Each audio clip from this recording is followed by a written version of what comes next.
मानव सभ्यताको दर्दनाक नरसंहारकारी प्रथम विश्वयुद्धका रहस्यमय घटनाहरू।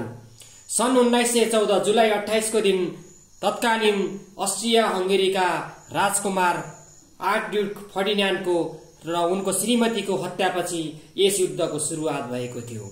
यो युद्ध करिब 1561 दिन अर्थात 4 वर्ष चलेको थियो र यस युद्धमा करिब 6 करोड 50 लाख सैनिकहरू युद्ध लडेका थिए। यस युद्धमा नेपालको तर्फबाट 16,500 जना 544 जना नेपाली सैनिकहरू ब्रिटिसको तर्फबाट लडेका थिए।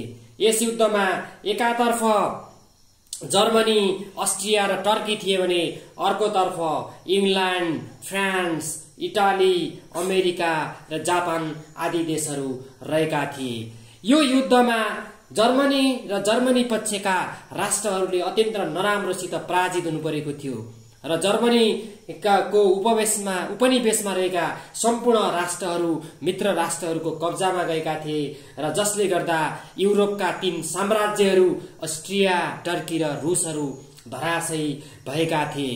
यस युद्धमा करिब 85 लाख मानिसहरूको मृत्यु भएको थियो।